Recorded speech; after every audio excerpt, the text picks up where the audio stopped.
तो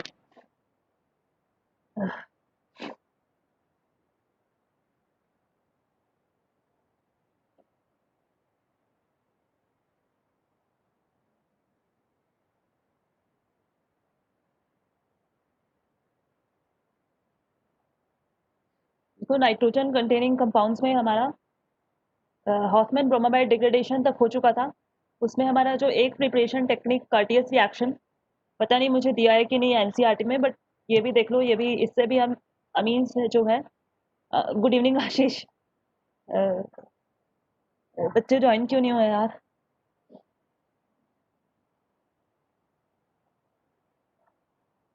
उनको क्लास जल्दी खत्म करना आज। चलो तुम लोग देखो, आएंगे तब समझा देंगे। ठीक है, तो इसमें प्रिपरेशन टेक्निक्स में ये हमारा ये कर्टियस रिएक्शन है, इससे हम प्रिपेयर कर सकते हैं। देखो इसमें क्या जो सबस्ट्रेट हमारा होता है वो होता है ये RCON3।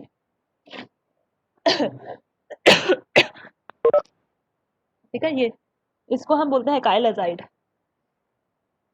अजाइड N3 वाले ग्रुप को हम अजाइड बोलते हैं, अजाइड। जब हम इसको हीट करते हैं तब हमारा यहाँ पे आइसोसाइनेट बनता है, RN double bond C double bond O, इसको आइसोसाइनेट बोलते हैं, आइसोसाइनेट।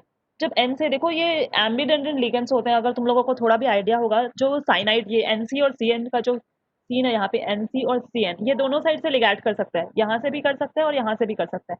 जब N से बॉन्ड बनाता है तो हम उसको आइसो बोलते हैं, और जब C से बनता है तो साइनेट ही बोलते हैं। ठीक है, तो एजाइड को जब हम हीट करते हैं तो हमारे पास आइसोसाइनेट बनता है, और उसके बाद जब हम इसको पानी देते हैं तो हमारा यहाँ से CO2 लिबरेट हो जाता है। और पानी का सिंपल सा सीन है, देखो पानी ऐसे होता है ना, हमारे पास OH, सॉरी HOH ये है। तो इसको क्या करना होता है कि ये जो है, ये वाला बॉन्ड क्लीव करके जो NH है वो N के साथ भेज दो और CO2 को लिबरेट करा दो, तो यहाँ पे हमारा RNH2 बन जाता है। तो इससे भी हम अमीन्स की प्रिपरेशन कर सकते हैं। इसको हम कार्टियस रिएक्शन का नाम देते हैं, जिसमें पहले स्टेप में जो है हमारा अकाइल अजाइड, जब हम उसको हीट करते हैं तो हमारा आइसोसाइनेट में कन्वर्ट होता है। उसमें से हमारा जो पानी जब हम डालते हैं दूसरे स्टेप पे, तो हमारा यहाँ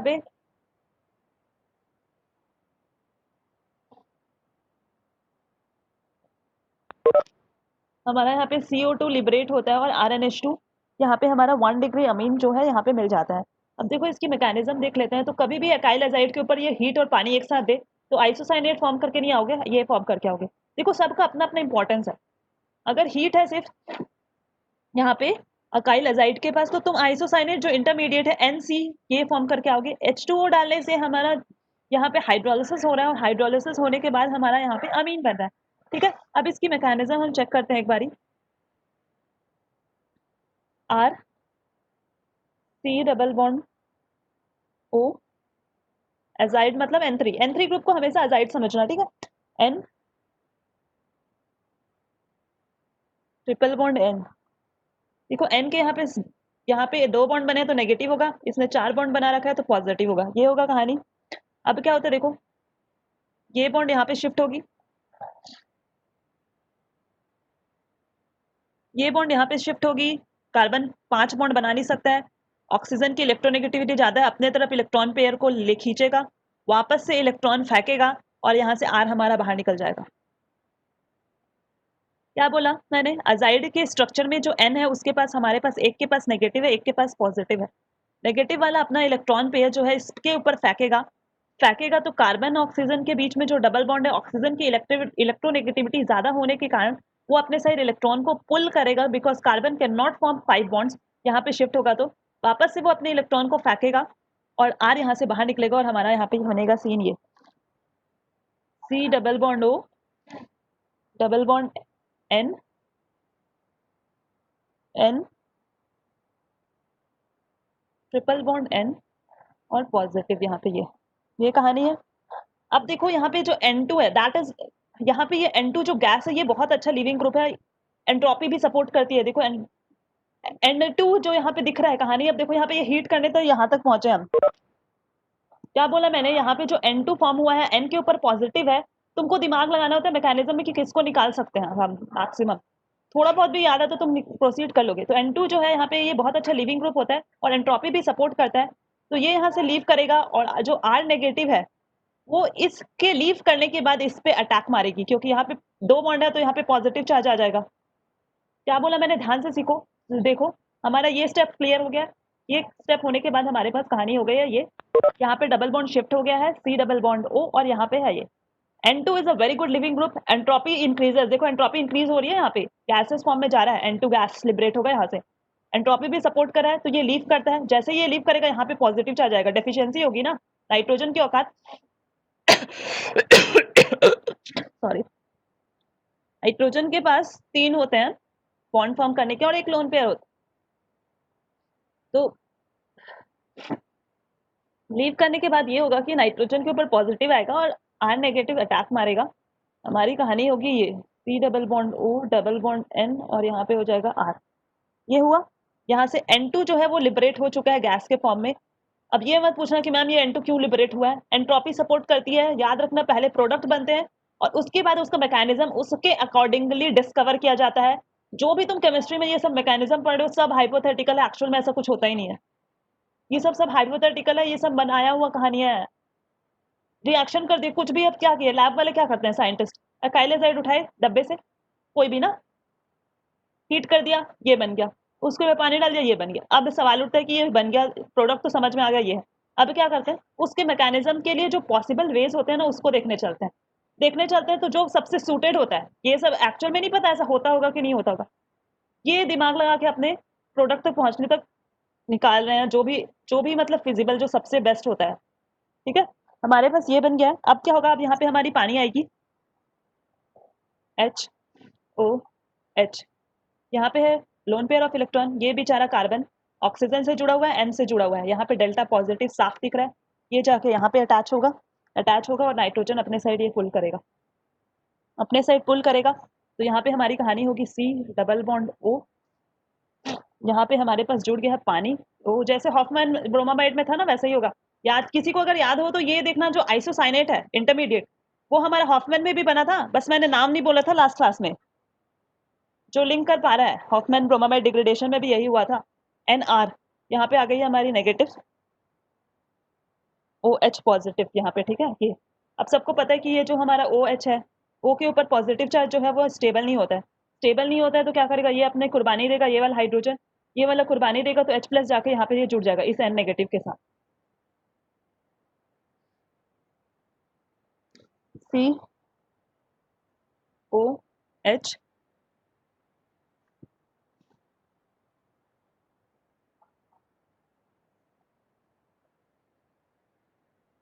NHR, देखो क्या हुआ है यहाँ पे, जो ये हाइड्रोजन है, एक हाइड्रोजन ऑक्सीजन के ऊपर है पॉजिटिव चार्ज, कभी भी ऑक्सीजन के ऊपर पॉजिटिव चार्ज स्टेबल नहीं होता है, और इतने सारे रिएक्शंस बता दिए उसमें हमेशा एक हाइड्रोजन जो पानी वाला होता है वो अपने आप को सैक्रिफाइस करता है और जाके इसमें यहीं पे ही ट्रांसफर हो जाता है, खुद के मॉलिक्यूल में ही ट्रांसफर हो जाता है, ये बाहर नहीं निकलता है। N नेगेटिव यहाँ पे खाली पड़ा था, ये ले लेता अपना इसके हाइड्रोजन को, NHR यहाँ पे फॉर्म हो गया।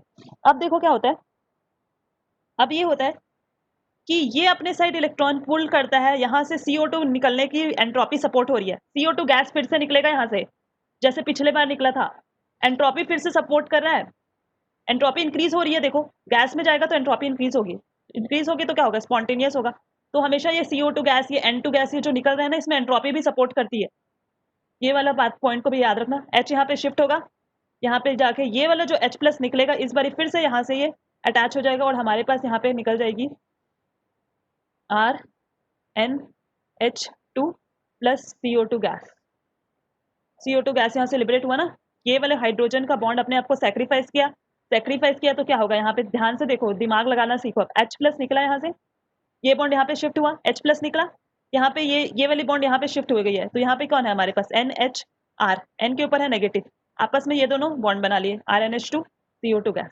कर्टियस रिएरेंजमेंट, काम की बात, exam point of view.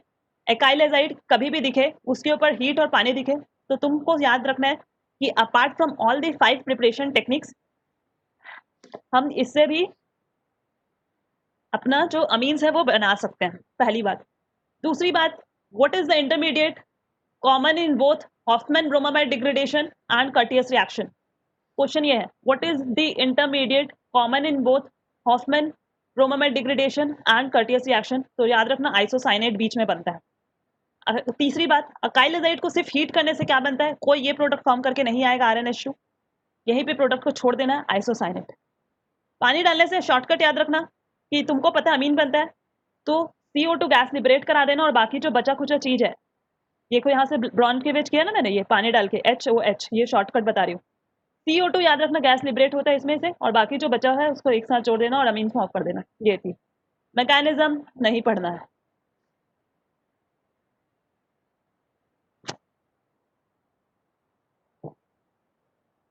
Clear है सबको?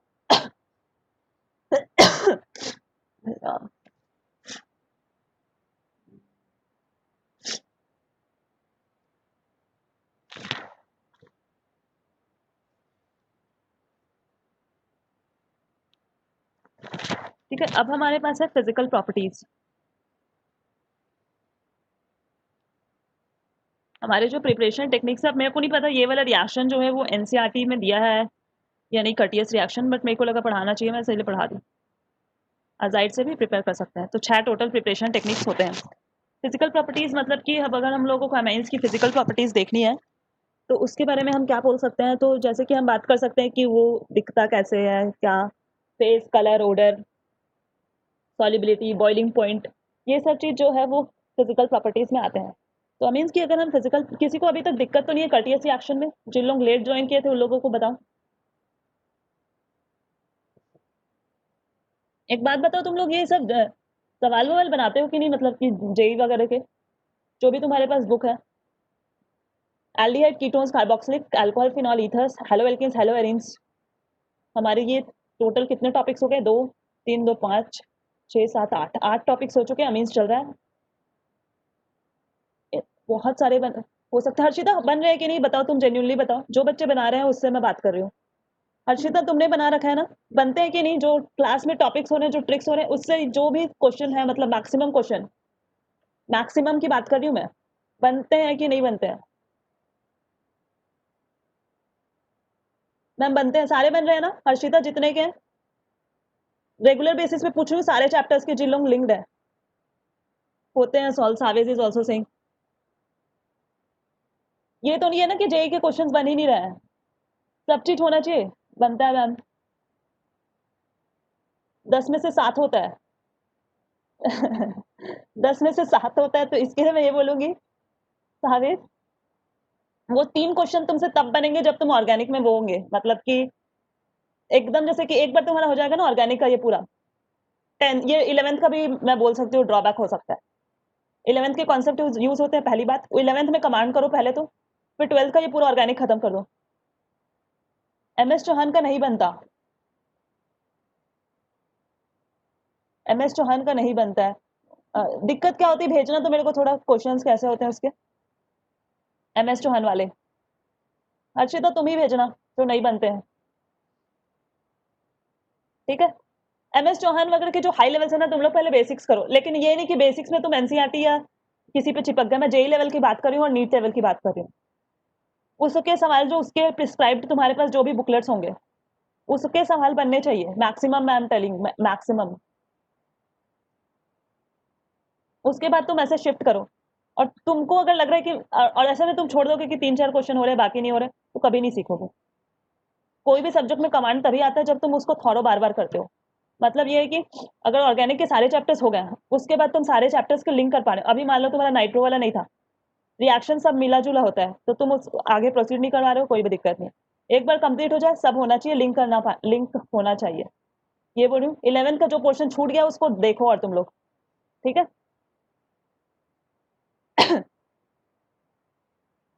यहाँ पे हमारे पास है फिजिकल प्रॉपर्टीज। आशीष तुम बना रहे हो कि नहीं? Physical properties of amines. तो इसमें हम डिस्कस करते हैं कि जो हमारे पास लोअर एलिफेटिक अमीन होते हैं। हाँ मैम,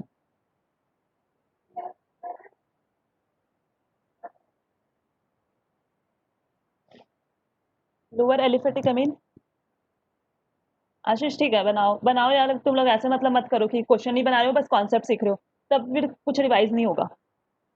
एल्डिहाइड कीटोन्स कार्बोक्सिलिक बहुत इंपॉर्टेंट चैप्टर है, कोई अंडर एस्टिमेट नहीं करेगा उस चैप्टर को।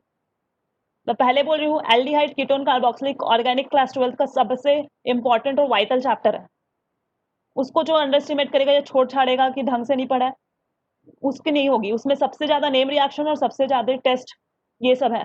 बाकी चैप्टर्स भी इंपॉर्टेंट है, बट वो सबसे मतलब इन सब लोग में से सबसे इंपॉर्टेंट वही है। लोअर एलिफेटिक अमाइंस हम देखते हैं कि ये गैसेस पाए हैं। मोर देन 3 कार्बन वाले, मोर देन 3 कार्बन अगर है अमीन्स में, मोर देन 3 कार्बन वाले हमारे पास लिक्विड स्टेट में पाए गए हैं। मैं अभी फेजेस डिस्कस कर रही हूँ ना, ऐसे पाए गए हैं अब। और मोर देन 8 to 10 कार्बन हमारे पास सॉलिड है। ये बस जनरल नॉलेज है, ये पूछता उसका नहीं है कभी। 8 to 10 कार्बन है, उनके पास हमारे पास सॉलिड है। तो तुम ऐसे सोच सकते हो कि जो हायर कार्बन है उनमें सॉलिड है, मतलब कि फोर्स ऑफ अट्रैक्शन ये सब चीज ज्यादा अच्छा होता होगा, तो सॉलिड है। More than carbon 3 carbon, more than 3 carbon है ना ये, तो उसमें लिक्विड हो रहे हैं। लोअर एलिफेटिक अमाइन बोले तो छोटे अमाइंस वो गैसेस होते हैं, और इसकी जो स्मेल होती है वो फिशी स्मेल होती है। ऐसे बहुत फिशी पंजेंट सा स्मेल होता है, गंदा सा फिशी स्मेल होती है, ठीक है। ये तो इसके मैंने स्टेट, ये पूछेगा नहीं, बस ऐसे ही जनरल नॉलेज के लिए बता रही हूँ। उसके बाद एनिलीन जो होता है हमारे पास, एनिलीन तो सबको पता है ना, बेंजीन रिंग के ऊपर NH2 होती है। एनिलीन, एनिलीन को जब एनिलीन हमारा दिखता है कलरलेस लिक्विड की तरह, कलरलेस लिक्विड, ठीक है, लिक्विड होती है ये और ये कलरलेस होती है। लेकिन जब इसको बहुत दिनों तक हम एक्सपोज कर देते हैं एयर के साथ, तो इसकी ऑक्सीडेशन हो जाती है और ये कलर्ड हो जाता है एयर के साथ कांटेक्ट में आने से। एनिलीन का एक्चुअल कलर कलरलेस होता है, कलर ही नहीं होता उसमें, मतलब लिक्विड होती है और कलरलेस होती है। लेकिन जब हम उसको बहुत दिनों तक एयर से एक्सपोज हो गया या एयर के कांटेक्ट में आ गया, तो उसके पास वो थोड़ी कलर्ड हो जाती है, थोड़ी येलो येलो से दिखने लगती है, कलर्ड हो जाती है, येलो से दिखने लगती है, थोड़ी येलो ब्राउन टाइप्स, ठीक है। तो कोई भी पूछे कि कौन सा कलर का होता है एनिलीन, तो एनिलीन को बोलना है कलरलेस लिक्विड होता है, ठीक है। ये सब तो जनरल में मैंने बता दिया, किसके बारे में, फेसेस दिखता कैसा है ये वो। अब हम बात करते हैं सॉलिबिलिटी, इंपॉर्टेंट है ये थोड़ी। सॉलिबिलिटी, सॉलिबिलिटी हम किसके रेस्पेक्ट में चेक करते हैं? सॉलिबिलिटी हम पानी के रिस्पेक्ट में चेक करते हैं, मतलब कि पानी में वो सॉल्युबल है कि नहीं, ठीक है। ये तो जो हम देखे हैं इसमें एक्सपेरिमेंटली ये पाया गया है कि जो लोअर अमीन्स है, lower amines are soluble in water, are soluble in water। क्यों होते हैं lower amine soluble in water? Due to hydrogen bonding, H bonding इसमें बहुत अच्छा होता है, तो इसीलिए हो जाती है। हायर अमीन्स में भी होंगे, हायर अमीन्स में भी हाइड्रोजन बॉन्डिंग होगा। अब नाइट्रोजन है तो हाइड्रोजन बॉन्डिंग तो होगी। हाइड्रोजन बॉन्डिंग किसको बोलते हैं? किसी भी दो चीज होना चाहिए, इलेक्ट्रोनेगेटिव स्पीशीज, मतलब कि FON।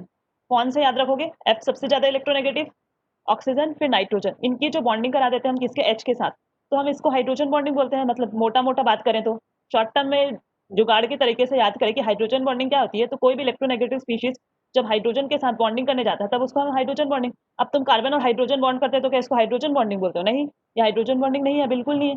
तो ये होता है, ठीक है, इसके लिए कंडीशन। तो हमारे पास जो सॉलिबिलिटी है वो lower amines are soluble in water due to hydrogen bonding, ये लिख दिया मैंने। इसका मतलब क्या हो रहा है? इसका मतलब ये है कि देखो CH3 हाइड्रोजन बॉन्डिंग कैसे बनाता है मैं ये बता रही हूँ। N, यहाँ पे H, यहाँ पे H, ये नाइट्रोजन के साथ यहाँ पे पानी के मॉलिक्यूल्स, N सॉरी H होगा यहाँ पे, H O H, ये पानी के साथ। फिर ये H है जो वो ऑक्सीजन के साथ ऐसे जा सकता है, H H, ये ये H है, ये ऑक्सीजन के साथ H H, ये ऐसे ऐसे हाइड्रोजन बॉन्डिंग बनाता है। तो हाइड्रोजन बॉन्डिंग के कारण क्या होता है कि ये पोलैरिटी है। अब देखो बॉन्डिंग कर रहा है पानी के साथ, पानी है और कोई समान है। बॉन्डिंग क्या होती है? मतलब कि दोनों ही पोलर है, मतलब आपस में बॉन्ड बना ले रहे हैं। पोलैरिटी चेक करते हैं ना, किसी के घुलने मिलने के लिए क्या होता है कि polar dissolves polar, non polar dissolves non polar, like dissolves like, यही होता है ना कॉन्सेप्ट, क्या होता है सॉलिबिलिटी का। तो देखो पानी के साथ अच्छे से घुल मिल रहा है, मतलब उसके साथ बॉन्डिंग बना रहा है। तो यहाँ से तुम याद रख सकते हो कि सॉलिबिलिटी क्यों है, इसलिए क्योंकि वो हाइड्रोजन के साथ उसकी अच्छी बॉन्डिंग है। अब हाइड्रोजन पानी के साथ अच्छी बॉन्डिंग है, अब पानी के साथ अच्छी बॉन्डिंग कैसे हो सकती है? ऑक्सीजन और हाइड्रोजन होता है पानी में, मतलब यहाँ पे हाइड्रोजन बॉन्डिंग का सवाल है। अब सवाल उठता है कि मैम क्या हायर एल्किन्स हायर एमीन्स ऐसा नहीं कर सकते क्या? हायर एमीन्स कर सकते हैं, लेकिन उसमें एक और फैक्टर आ जाता है। उसमें ये फैक्टर आ जाता है कि उसमें जो हाइड्रोफोबिक CH चेन है, CHN कैसा होता है, ऑयल कैसा है, ऑयल में बहुत सारी, जब मैंने बार बार बताया सरफेस केमिस्ट्री में भी बताया था कि जितने नंबर ऑफ कार्बन एटम्स, मतलब जितना कार्बन चेन बढ़ते जाएगा उतनी ज्यादा उसकी हाइड्रोफोबिक होगी। हाइड्रोफोबिक मतलब कि पानी से डरेगा, पानी से डरेगा तो बॉन्डिंग अच्छी नहीं होगी, तो वो कैसा हो जाएगा, इन मतलब उसकी सॉल्युबिलिटी कम हो जाएगी। Higher alkenes are less soluble, होते हैं बट लेस सॉल्युबल होते हैं। Higher amine sorry higher amines are not so soluble due to hydrophobic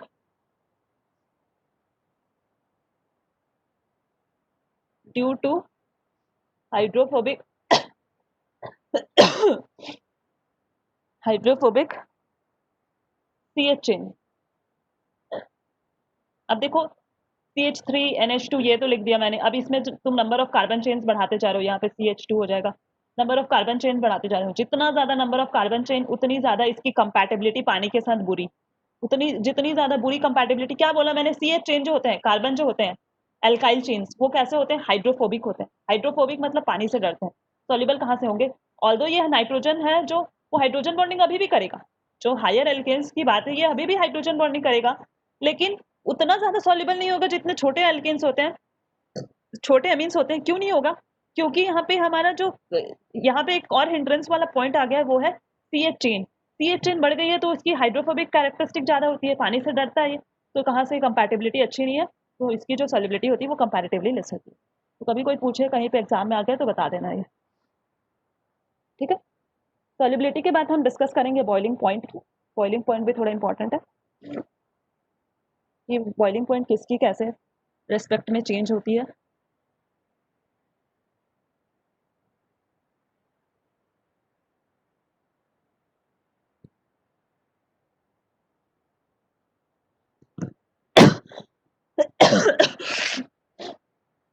मेरे को कोरोना हो सकता है ना मेरे को ऐसे लग रहा है कि मेरे को कोरोना ना हो जाए।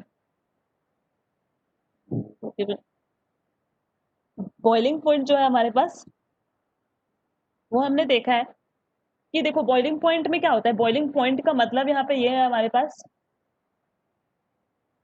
कि हमारे पास दो अमीन के मॉलिक्यूल्स हैं, इनके बीच में कुछ फोर्स ऑफ अट्रैक्शन है, मतलब कि है, तो इसको हम लोगों को गैस में कन्वर्ट करना है। बॉईल करना मतलब क्या होता है कि इसको वेपराइज ऑफ करना, मतलब कि कौन से पॉइंट पे ये गैस में बन जाएगा, यही होता है ना कि इनके फोर्स ऑफ अट्रैक्शन जो है मॉलिक्यूल्स के बीच में, उसको हमको तोड़ना है। ये कोई दो मॉलिक्यूल्स हैं, इनके बीच में कुछ भी फोर्स ऑफ अट्रैक्शन है, उस फोर्स ऑफ अट्रैक्शन को तोड़ के हमको क्या करना है कि गैस में जाना है, वही उसी को हम बॉइलिंग पॉइंट बोलते हैं ना, यही होती है। अब देखो अगर हमारे पास सेम मॉलिक्यूलर मास के, यहाँ पे मैं लिख रही हूँ सेम मॉलिक्यूलर मास के हमारे पास है 1 डिग्री, 2 डिग्री और 3 डिग्री, अमीन्स में कंपैरिजन दे दिया, पूछा है कि बॉइलिंग पॉइंट बताओ, क्या हो जाता है। 1 डिग्री, 2 डिग्री और 3 डिग्री है हमारे पास सेम। देखो ये क्या, इसमें मैं एग्जांपल भी लिख देती हूँ, CH3 CH2 CH2 NH2, ये है हमारे पास 1 डिग्री का केस। सेकेंड डिग्री का है हमारे पास CH2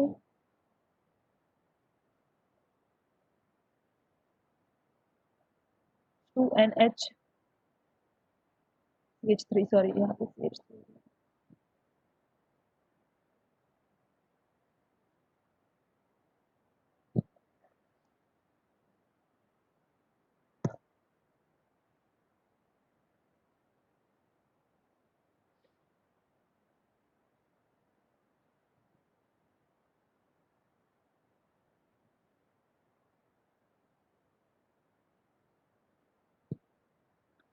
सबका मॉलिक्यूलर फॉर्मूला सेम है, डिग्री डिफरेंट है, मतलब कि एक प्राइमरी, सेकेंडरी और टर्शरी है। पूछा है किसमें बॉइलिंग पॉइंट ज्यादा होगा, बताओ किसमें होगा, दिमाग लगा के बताओ। तुमको मैंने लॉजिक बता दिया, बॉइलिंग पॉइंट का लॉजिक ये होता है कि दो मॉलिक्यूल्स आपस में है, उनके बीच में जो भी हमारे पास फोर्स है, वैंडरवॉल जो भी है, इंटरमॉलिक्यूलर फोर्स ऑफ अट्रैक्शन, उसको तोड़ के हमें उसको किस में ले जाना है, गैसियस स्पेस में ले जाना है, उसी उसी के कॉन्सेप्ट से हमारी बॉइलिंग पॉइंट होती है। अब हमारे पास 1 डिग्री है, 2 डिग्री और 3 डिग्री के कहानियों में ये है, किसके केस में जो बॉइलिंग पॉइंट सबसे ज्यादा आएगा, हमारा जो 1 डिग्री है उसकी बॉइलिंग पॉइंट सबसे ज्यादा होती है as compare to second degree, as compare to third degree. क्यों होती होगी, इसके पास यहाँ पे हमारे पास कितने हैं, यहाँ पे दो हाइड्रोजन H बॉन्डिंग के लिए है, हमारे पास दो हाइड्रोजन यहाँ पे क्या है H बॉन्डिंग के लिए, इंटर मॉलिक्यूलर नहीं बोल रही हूँ, सेम मॉलिक्यूल्स में बोल रही हूँ मैं, H बॉन्डिंग के लिए। मतलब कहानी क्या होगा मैं बताती हूँ। इसके पास पहले देख लो, इसके पास सिर्फ एक हाइड्रोजन है एच बॉन्डिंग के लिए, और इसके केस में जीरो है। यहाँ पे कुछ है क्या? लोन पेयर है बस, यहाँ पे जीरो जीरो। तो टर्शरी को तोड़ना सबसे इजी है। एच बॉन्डिंग क्या कर रहा है? बॉन्डिंग बढ़ रहा है, मतलब कि आपस में इंटरेक्शन अच्छी हो रही है। आपस में इंटरेक्शन अच्छी हो रही है तो क्या उसको तोड़ना, जो लोग स्ट्रांगली स्ट्रांगली जुड़े हुए हैं उसको तोड़ना इजी है, या जो लोग लाइटली जुड़े हैं? बॉइलिंग पॉइंट का मतलब है तोड़ना। इनके बीच में जो है उसको तोड़ दो तो बन जाएगा। ये सॉलिबिलिटी की तरह नहीं है।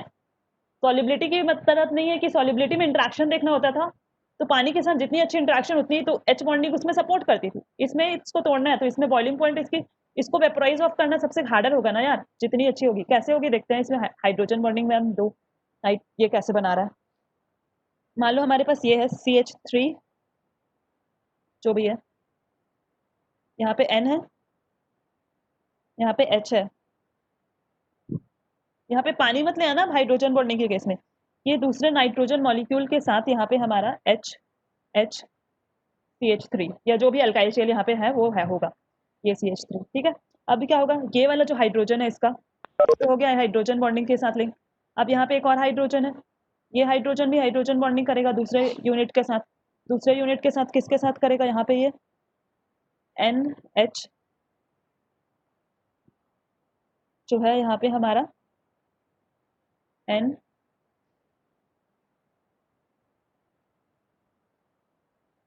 H H CH3 ये। अब देखो यहाँ पे हमारे पास दोनों हाइड्रोजन यहाँ पे इन्वॉल्व है, दोनों ही हाइड्रोजन बॉन्डिंग से। अब दोनों ही हाइड्रोजन बॉन्डिंग से जुड़े हुए हैं तो इसको तोड़ना मुश्किल है कि नहीं यार? दो बॉन्ड तोड़ने पड़ेंगे। इसके केस में सिर्फ एक हाइड्रोजन बॉन्डिंग, इसके केस में सिर्फ लोन पेयर हाइड्रोजन बॉन्डिंग बनाएगा तो बनाएगा एच के साथ, वही है नाइट्रोजन वाला जो सीन है। तो इसके केस में डिफिकल्ट हो जाता है, इसीलिए जो बॉइलिंग पॉइंट होती है 1 डिग्री की वो सबसे ज्यादा, फिर 2nd डिग्री, फिर 3rd degree. Same molecular mass की बात कर रही हूँ मैं। अगर डिफरेंट डिफरेंट मॉलिकुलर मास है तो boiling point is directly proportional to molecular mass, ये याद रखना। ये मैंने पहले भी बता रखा है। अगर डिफरेंट मास के तब इसी में, क्योंकि पहले जो बता दिया उसको मैं दोबारा रिपीट नहीं कर रही हूँ। अगर अलग अलग दे दिए, कभी देंगे नहीं ऑल दो मीन्स के केस में दे दिए, तो मॉलिकुलर मास को कंपेयर कर लेना, जिसकी ज्यादा उसकी उतनी ज्यादा बॉइलिंग पॉइंट।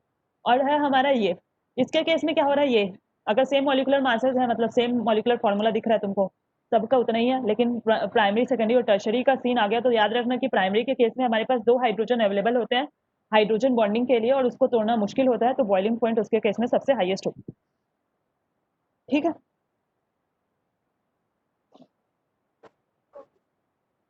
मैम हाँ कावेश। मैम मैम अमोनिया का फिर ज्यादा होगा सबसे तो। अमोनिया का NH3, हाँ।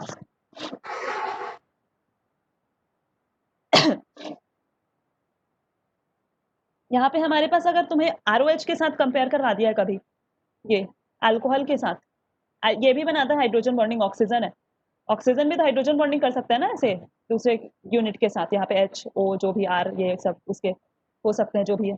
तो याद रखना कि जो इसकी बॉइलिंग पॉइंट होगी, ऑक्सीजन इज मोर इलेक्ट्रोनेगेटिव तो more stronger hydrogen bonding, more stronger hydrogen bonding, more stronger H bonding. तो इसके केस में जो बॉइलिंग पॉइंट होगी वो और ज्यादा होगी अमीन्स लोगों के केस से। ठीक है, अमीन्स जितने भी हैं हम लोगों ने देखा, RNH2 वाले जितने भी देखा, पूछा कि अल्कोहल से कभी पूछ दिया तो बोल देना कि कॉमन सेंस लगा देना कि ऑक्सीजन भी बनाता है इसमें भी हाइड्रोजन बॉन्डिंग, H के साथ कर सकता है हाइड्रोजन बॉन्डिंग, या जो भी है अपने दूसरे यूनिट के साथ। अल्कोहल चैप्टर में मैंने बताया था। तो ये स्ट्रॉन्गर हाइड्रोजन बॉन्डिंग फॉर्म करता है क्योंकि ऑक्सीजन की इलेक्ट्रोनेगेटिविटी और ज्यादा है। ये होती है ना इलेक्ट्रोनेगेटिव सीरीज FON, फॉन, फ्लोरीन की सबसे ज्यादा, फिर ऑक्सीजन, फिर नाइट्रोजन। तो ऑक्सीजन की और ज्यादा electronegative, more stronger H bonding, जल्दी से और बॉयल ऑफ नहीं होगा, तो इसके केस में बॉइलिंग पॉइंट और ज्यादा होगा। ठीक है, अब हम देखते हैं केमिकल प्रॉपर्टीज, मतलब कि केमिकल रिएक्शंस क्यों होते हैं, मतलब कि एग्जैक्टली जो रियल केमिकल रिएक्शंस है वो आज नहीं देखेंगे, रिएक्शंस होते क्यों हैं ये सब देखेंगे हम। ठीक है, केमिकल रिएक्शंस में देखो हमारे पास यहाँ पे कहानी ये होती है, RNH2 RNHR R ये ये प्राइमरी है हमारा, सॉरी सेकेंडरी और टर्शरी, ये है हमारे पास कहानी। ठीक है, अब देखो इसके पास है दो एसिडिक हाइड्रोजन, नाइट्रोजन से डायरेक्टली कितने अटैच्ड है? दो है, उसी को एसिडिक बोलते हैं ना इलेक्ट्रोनेगेटिव स्पीशीज के कारण। एसिडिक हाइड्रोजन जो इजिली एसिडिक हाइड्रोजन इसके पास एक और इसके पास होते हैं 0। तो इसके कारण ये जो है हाइड्रोजन जो का जो सीन है यहाँ पे प्राइमरी सेकेंडरी और टर्शरी के नंबर ऑफ एसिडिक हाइड्रोजन के हिसाब से ये तीनों कभी कभी एक ही रिएजेंट के साथ अलग अलग केमिकल रिएक्शन दिखा देते हैं। हम लोग स्टार्ट कर दिए chemical reactions, chemical property study करना अमीन्स की। मैंने यहाँ पे 3 टाइप ऑफ अमीन्स लिखे हैं, प्राइमरी सेकेंडरी और टर्शरी। मैंने बोला है प्राइमरी के पास हमारे पास 2 एसिडिक हाइड्रोजन है, इसके पास 1 है और इसके पास 1 भी नहीं है। तो याद रखना यहाँ पे तुम अगर सेम रिएजेंट डाल रहे हो, मान लो कोई एक्स रिएजेंट डाल रहे हो, तो एसिडिक हाइड्रोजन के हिसाब से तीनों में जो प्रोडक्ट हो सकता है वो डिफरेंट हो सकता है। मतलब एसिडिक हाइड्रोजन भी केमिकल रिएक्शन का पार्ट होता है और उसके डिफरेंस के कारण हमारे जो प्रोडक्ट फॉर्म्ड है with the same reagent it can differ. आएंगे नेक्स्ट रिएक्शंस वगैरह में देखेंगे हम किस केसेस में हो जाते हैं। तो याद रखना पहला रीजन क्या है हमारे पास, एसिडिक हाइड्रोजन। एक जो केमिकल रिएक्शन जो होती है वो होती है किसके कारण, एसिडिक हाइड्रोजन। दूसरी जो बात है कि नाइट्रोजन है हमारे पास, इसके पास lone pair of electron. Hydrogen तीनों के पास नाइट्रोजन है, अमीन्स है मतलब नाइट्रोजन है। नाइट्रोजन है तो क्या होगा, इसके पास लोन पेयर ऑफ इलेक्ट्रॉन है। लोन पेयर ऑफ इलेक्ट्रॉन है तो लोन पेयर ऑफ इलेक्ट्रॉन के कारण भी हमारा यहाँ पे सिमिलर टाइप ऑफ रिएक्शंस दिखा सकते हैं, क्योंकि तीनों के पास ही लोन पेयर है तो रिएजेंट के हिसाब से ये एक टाइप का ही रिएक्शन दिखाएंगे, इसमें डिफरेंस नहीं होंगे। डिफरेंस इसके कारण होगा एसिडिक हाइड्रोजन वैरी कर रहा है अलग अलग केसेस में, तो अलग अलग प्रोडक्ट फॉर्म हो सकता है। लेकिन हमारा जो लोन पेयर है वो सब में कॉमन है, नाइट्रोजन के पास है लोन पेयर, जितना सब में एक ही है ना, तो वही होगा कि लोन पेयर के कारण तीनों में ही एक जैसा है तो प्रोडक्ट भी डिफरेंट डिफरेंट हो सकता है, मतलब सेम सेम सेम ही होंगे रिएजेंट के हिसाब से। ये पहली बात हुई। अब देखो अगर लोन पेयर है हमारे पास तो वो 2 तरीके से एक्ट कर सकता है। बताओ कैसे कैसे एक्ट कर सकते हैं, लोन पेयर क्या क्या काम करता है हमारा। न्यूक्लियोफाइल, बहुत बढ़िया, न्यूक्लियोफाइल और base. Electro base, yes. Electrophile कैसे सावेज, कभी न्यूक्लियोफाइल मतलब न्यूक्लियस लविंग, न्यूक्लियस में कौन होता है, positive charge, yes ma'am. Nucleophile. Base क्या करता है, बेस में होता है एक्स्ट्रा इलेक्ट्रॉन डेंसिटी, जाके डोनेट करता है, तो किसको डोनेट करेगा, पॉजिटिव चार्ज को ही देगा।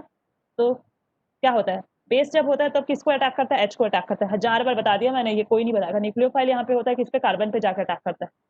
कार्बोनिल कार्बन वाला केस देखते थे ना, यहाँ डेल्टा पॉजिटिव यहाँ पे डेल्टा नेगेटिव, और यही वाले केस में ये हो जाता था कि अगर यहाँ पे एच लगा हुआ है तो अगर इसको जाके अटैक मार रहा है तो वो बेस का काम कर रहा है।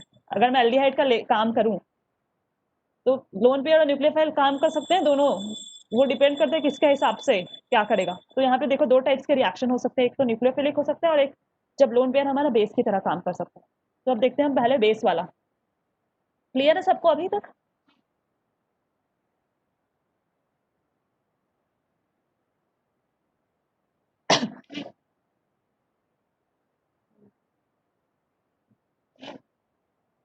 सार्थक, हर्षिता, सावेश, हरिंदर नहीं आया ना, अल्फिया, आर्या, आशीष,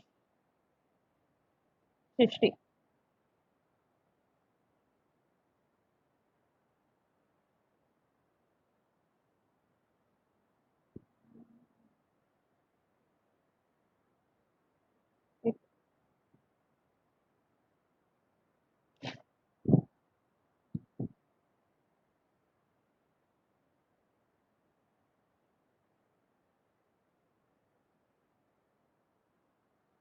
यहाँ पे बेसिक कैरेक्टर ऑफ अमीन्स हम डिस्कस करेंगे अभी। बेसिक कैरेक्टर में किसके कारण हो रहा है ये, due to lone pair.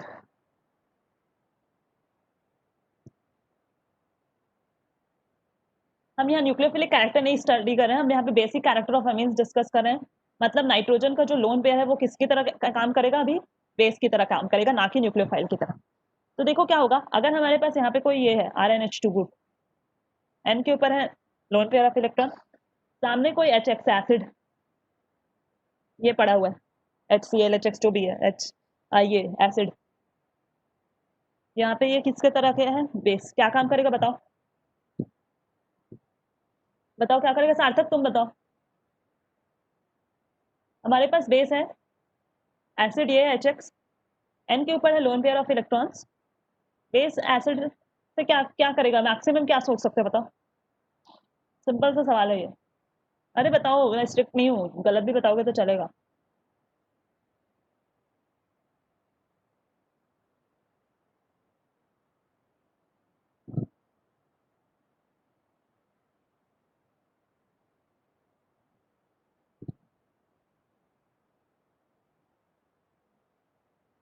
Salt तो बनेगा ठीक है, बट ये क्या करेगा बेसिकली, ये क्या करेगा, यहाँ पे ये H को एब्स्ट्रैक्ट करेगा और X नेगेटिव यहाँ से ऐसे ऐसे फॉर्म होगा, सॉल्ट बनेगा, बहुत बढ़िया।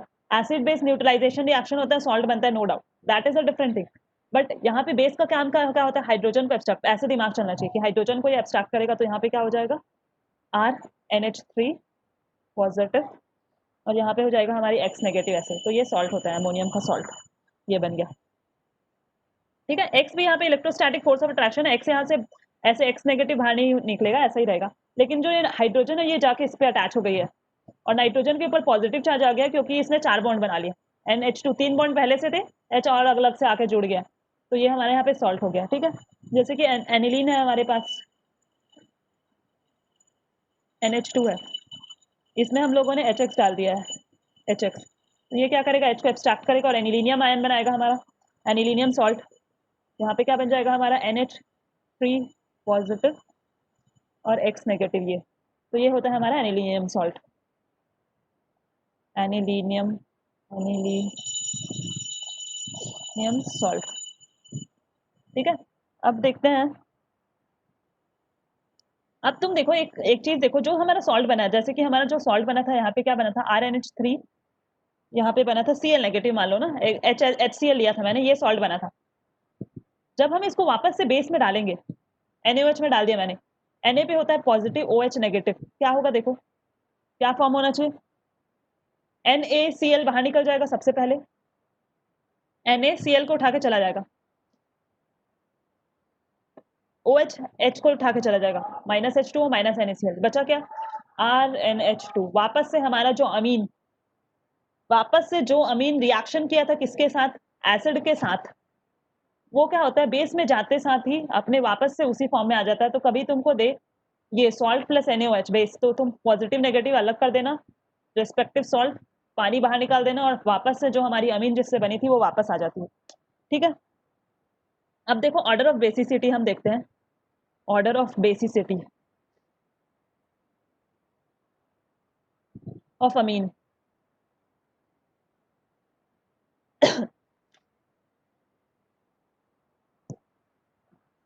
एक्सपेरिमेंटली हम देखते हैं ऐसे दो तरीके से ना, एक तो एक्सपेरिमेंटल, सबसे पहले एक्सपेरिमेंटल ही देखते हैं, उसके बाद हम थ्योरेटिकल बताएंगे कि क्या लॉजिक होता है। एक्सपेरिमेंटली हमारे पास है RnH2, यहाँ पे ये हमारा अमीन है with loan pair of electron, इसको मान लो हम पानी के साथ रिएक्ट कर दे, तो पानी एम्फोटेरिक इन नेचर है, दोनों एसिड और बेस की तरह एक्ट कर सकता है। अगर यहाँ पे हमारा ये बेस की तरह एक्ट कर रहा है, तो ये हमारा कैसा एक्ट करेगा, एसिड की तरह, एसिड की तरह एक्ट करेगा, तो क्या हो जाएगा, यहाँ पे ये NH3 और यहाँ पे OH माइनस जो है हमारा वो लिबरेट होगा। ठीक है, ये होगा सॉल्ट। H प्लस में जाते साथ यहाँ पे ये क्या होगा कि एक H प्लस को एक्सट्रैक्ट करेगा यहाँ से, और यहाँ पे OH नेगेटिव यहाँ पे लिबरेट होगा। ये लुइस एसिड है, याद रखना इसको, लुइस बेस बोलते हैं, लुइस बेस, क्योंकि ये इलेक्ट्रॉन डोनर, इसके पास लोन पेयर ऑफ इलेक्ट्रॉन है, ये इलेक्ट्रॉन डोनर की तरह एक्ट कर सकता है। इलेक्ट्रॉन लुइस बेस क्या होते थे, क्लास 11 में पढ़े, लुइस बेस क्या होते थे, जो अपने इलेक्ट्रॉन को डोनेट करते थे, इलेक्ट्रॉन डोनर। तो यहाँ पे RnH2 के पास N है यहाँ पे, तो ये इलेक्ट्रॉन को अपने डोनेट कर सकती है। H2O की नेचर दोनों हो सकती है, एम्फोटेरिक होता है, याद रखना, H2O is an amphoteric type of thing, acid की तरह बेस की तरह अपने आप को मॉड्यूलेट करता है सिचुएशन के हिसाब से। तो अभी यहाँ पे बेस खड़ा है तो एसिड की तरह बिहेव करेगा, एसिड की तरह बिहेव करेगा तो क्या होता है, बेस क्या करता है, H प्लस को एब्स्ट्रैक्ट करता है, एक्सट्रैक्ट करता है, तो यहाँ पे ये हो जाएगा, वो OH नेगेटिव बाहर निकलेगा। अब देखो एक्सपेरिमेंटली इसको कैसे देखते हैं, एक Kb तुम पढ़ रखे हो, यहाँ पे बेस का जो होता है डिसोसिएशन कांस्टेंट, ये क्या होता है कि प्रोडक्ट की कंसंट्रेशन, ये इक्विलिब्रियम चैप्टर में होगा, RnH3 positive, OH negative divided by reactant RnH2, पानी की लेके नहीं चलते हम,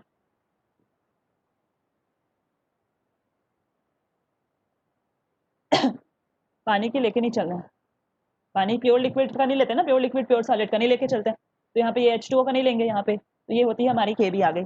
अब देखो Pkb हमारी क्या होती है, Pkb तो पढ़े ही होगे, Pkb जो होती है, जैसे पीएच होता है is the negative logarithm of hydrogen ion concentration, तो ये किसका होता है, negative logarithm of Kb, negative logarithm of Kb। अब देखो सॉल्यूशन में जितना ज्यादा OH नेगेटिव, सॉल्यूशन में जितनी ज्यादा OH नेगेटिव उतनी बढ़िया Kb और उतनी ही कम हमारी Pkb। यहाँ से देखो Pkb is the negative logarithm, तो जितनी ज्यादा Kb उतनी कम Pkb, तो याद रखना जिसकी जितनी Pkb उतना ज्यादा बेसिक जिसकी जितनी पीकेबी कम उतनी ज्यादा बेसिक।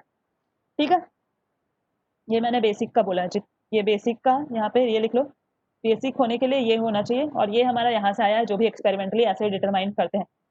OH नेगेटिव जितना ज्यादा उतनी ज्यादा उसकी केबी होगी, क्योंकि देखो OH नेगेटिव ऊपर है, KB is directly proportional to the concentration of OH negative, KB उतनी ज्यादा, PKB is negative logarithm of KB, PKB is negative logarithm, तो केबी कम होना चाहिए ना, और बेसिसिटी ज्यादा होगी, क्योंकि OH नेगेटिव आयन ही जो है वो डिसाइड करता है कि हमारा कितना बेसिक होगा। तो एक्सपेरिमेंटली तो ऐसे कैलकुलेट किया था। तो जैसे कि मैंने यहाँ पे एक्सपेरिमेंटल वैल्यू लिखूंगी, अभी मैं रटना नहीं है, बस मैं लिख रही हूँ बताने के लिए कि इसका फायदा क्या हुआ, एक्सपेरिमेंटली कैसे कैलकुलेट किए थे लैब में कि कौन कितना बेसिक है। अमोनिया, और हमारे पास कोई भी अल्काइल अमीन है ना, फर्स्ट डिग्री सेकंड डिग्री वो नहीं बता रही हूँ मैं, कोई भी है अल्काइल अमीन, अमोनिया है और अल्काइल अमीन को भी भिड़ा दिया। NH3 वर्सेस R NH2, ये कुछ भी हो सकता है ना, R 1 डिग्री 2 डिग्री 3 डिग्री, मैं अल्काइल अमीन लिख रही हूँ, फर्स्ट डिग्री लिखा है मैंने ऑल्दो, बट ये कोई भी हो सकता है। इसकी देखी गई थी क्या, NH3 की जो पीकेबी वैल्यू थी वो आई थी हमारे पास 4.75, कोई रटेगा नहीं, मैं बस लिख रही हूँ अभी बताने के लिए। इसकी वैल्यू कहाँ से कहाँ रेंज कर रही थी, 3.75 से लेके हमारा 4.22 तक, सॉरी 4.22 तक यहाँ तक रेंज कर रही थी। किसके केस में, 1 डिग्री 2 डिग्री और 3 डिग्री तीनों का ही केस लेके चल रही हूँ मैं। अब देखो किसकी पीके भी ज्यादा है किसकी कम है, 4.75 इज नो, अब नो वे, मतलब ये बड़ा ही है इन लोगों से, 3.75 4.22, मैक्सिमम 4.2 है, 3.75 लेस है, तो 4.22 भी इससे छोटा है इससे, तो पीके भी ज्यादा है, मतलब लेस बेसिक, और मोर बेसिक क्या होगा, NH3 जो होगा हमारा लेस बेसिक होगा एज कंपेयर टू कोई भी alkyl amine, first degree second degree third degree, ये हुआ कहानी। अब इसका जो जस्टिफिकेशन है, ये तो एक्सपेरिमेंटल ऐसे पाया गया, पीकेबी जो वैल्यू है दैट इज कैलकुलेटेड एक्सपेरिमेंटली, ये एक्सपेरिमेंटल डेटा था कि NH3 की पीकेबी हमारे पास क्या थी, ज्यादा थी as compare to that of alkyl amine, whether it is first degree second degree और थर्ड डिग्री, तीनों के ही लेके चल रही हूँ अभी मैं, तो NH3 का ज्यादा ही था तीनों के केस से, तो इसकी पीकेबी ज्यादा थी, इसका मतलब इसका जो बेसिक स्ट्रेंथ था वो कम था, बेसिसिटी क्या थी, कम थी, लेस, बेसिसिटी लेस थी, ये था कहानी। अब इसको अगर तुम theoretical point of view justify करने की कोशिश करो तो कहानी देखो ऐसा होता है, हमारे पास NH3 ऐसा दिखता है, यहाँ पे है लोन पेयर ऑफ इलेक्ट्रॉन, ठीक है, कोई भी अल्कील अमीन बना लेते हैं हम, यहाँ पे जैसे फर्स्ट डिग्री में बना रही हूँ RNHH, यही होता है कहानी, यहाँ पे है लोन पेयर ऑफ इलेक्ट्रॉन।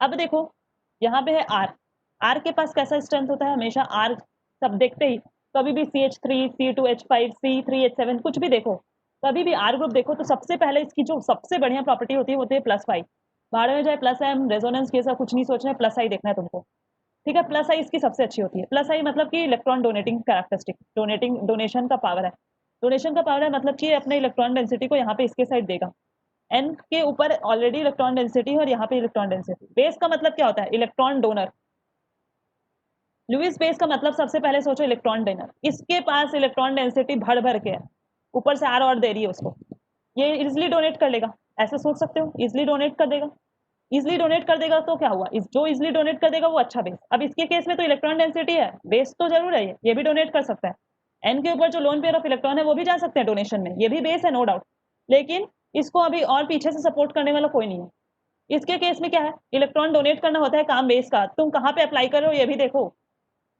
कहाँ पे अप्लाई कर रहे हो ये भी देखो, अब तुम अल्कोहल वैल्कोहल से करोगे कंपेयर कि मैम उसमें तो आप बोले थे कि लेस स्टेबल हो जाता है, ये हो जाता है, वो कुछ और डिस्कस कर रहे थे हम, मैं यहाँ पे बेसिक स्ट्रेंथ की बात कर रही हूँ अभी, और बेसिक स्ट्रेंथ में इंपॉर्टेंट ये है कि सबसे पहले तुम्हें बेसिसिटी का, लुईस बेस क्या होता है ये क्लास 11th के कॉन्सेप्ट से पता होना चाहिए कि जो इजिली इलेक्ट्रॉन को डोनेट कर दे वो हमारा बेस होता है, अच्छा बेस होता है, अच्छा बेस होता है, तो यहाँ पे हमारे पास एक्सपेरिमेंटली तो पहले ये आ गया, अब थ्योरेटिकल जस्टिफिकेशन तुम कैसे दोगे ये बता रही हूँ, यहाँ पे है H हमारे पास, ये कहानी हो गई, ये इजिली डोनेट हो गया, क्यों डोनेट हो गया, क्योंकि R के पास है +I इफेक्ट, इसके पास ऑलरेडी इलेक्ट्रॉन डेंसिटी है, ये डोनेट हो सकता है, लेकिन R उसको और सपोर्ट कर रहा है, +I इसे और इसको इलेक्ट्रॉन डेंसिटी बढ़ा रहा है, यहाँ पे और ज्यादा इलेक्ट्रॉन डेंसिटी बढ़ गई है, अब ज्यादा इलेक्ट्रॉन डेंसिटी तो ज्यादा एक्सेसिबल होगा दूसरे आने वाले के लिए, तो ये इजिली डोनेट कर सकता है, तो इसकी जो बेसिक स्ट्रेंथ होती है वो ज्यादा होती है as compare to that of amine, ठीक है, आसानी से इलेक्ट्रॉन डोनेट हो जाएगा, तो हमारा it will show more basic strength, clear है थ्योरेटिकल पॉइंट ऑफ व्यू। अब आता है कि 1 डिग्री 2 डिग्री और 3 डिग्री में कैसे होते हैं उसका अलग थोड़ा जस्टिफिकेशन है क्या है उसमें, तो तुम सोचोगे मैम उस केस में तो अभी देखते हैं हम लोग तुरंत। अभी तक कोई डाउट है क्या इसमें?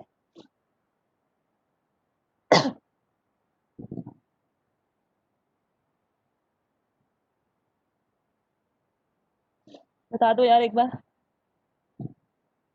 हाँ मैम।